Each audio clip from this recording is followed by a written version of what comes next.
শংকৰজ্যোতি বৰুৱা আছুৰ প্ৰাক্তন সাধাৰণ সম্পাদক বিজেপিলৈ গ'ল। ৰাইজে শংকৰক গাদ্দাৰ বুলি হাঁহিছে, গালি দিছে। ভাষিক সাংস্কৃতিক সুৰক্ষা আৰু অবৈধ প্ৰব্ৰজন এই দুটাই অসমৰ আঞ্চলিক ৰাজনীতিৰ মূল বিষয় আছিল। আঞ্চলিক ৰাজনীতিয়ে অসমত দশক জুৰি মাত্ৰ ৰাজনৈতিকভাৱে বিফলতাৰ সন্মুখীন হ'ব লগা হ'ল। সেই বিফলতা মাত্ৰ নিৰ্বাচন ভিত্তিক নহয়, ইছ্যু ভিত্তিকো। অগপৰ বিফলতাই আজিও অসমৰ পলিটিকেল সাইকলজি নিয়ন্ত্ৰণ কৰে।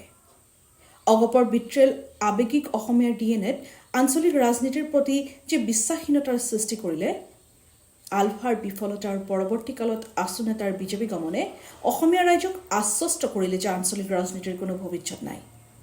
তাৰ মাজতে লুৰিণজ্যোতি গগৈ বা অজাপয়ো নতুন কিবা এক বিপ্লৱৰ সূচনা কৰিব পৰাগৈ নাই। So far they don't have any sustainable and attractive regional political strategy. তাতকৈ ডাঙৰ কথা, আছু দশক জুৰি এটা নতুন আঞ্চলিক ৰাজনৈতিক ধাৰা সৃষ্টি কৰিবলৈ চেষ্টা কৰাৰ সলনি ৰাজনৈতিক হৈও অৰাজনৈতিক বুলি কৈ থাকিল। তাতে সমগ্ৰ বিশ্বতে ৰাইট উইং পলিটিক্সৰ জয়ময়। ভাৰত আৰু অসমতো বিজেপিয়ে ধনবল আৰু বাহুবলৰ আগত আঞ্চলিক ৰাজনীতি টিকি থকা কঠিন বুলি শংকৰ বা আন আছু নেতাসকলে জানে। ক্ষমতা নাথাকিলে আজিকালি কৰোঁ বুলিলেই ৰাইজৰ কাম কৰাও টান, সেয়াও সকলোৱে বুজি পায়। কাৰণ ৰাজনীতি এতিয়া আদৰ্শৰ নহয়, ক্ষমতাৰ। প্ৰশাসনিক দখল অত্যন্ত গুৰুত্বপূৰ্ণ। গতিকে আছু কৰা ল'ৰাবোৰে এই কথাবোৰ বুজি পাইছে। গতিকে আছুৰ মঞ্চখনক ৰাজনীতিলৈ যাবলৈ সেল্ফ ব্ৰেণ্ডিঙৰ আহিলা হিচাপে ব্যৱহাৰ কৰিছে।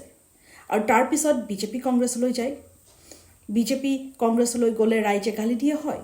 কিন্তু পলিটিক্স কৰিম বুলি আহিছে যেতিয়া, এতিয়া কংগ্ৰেছ বিজেপিলৈ নগ'লে অসমত এই মুহূৰ্তত আন কিবা পলিটিকেল বিকল্প আছে জানো?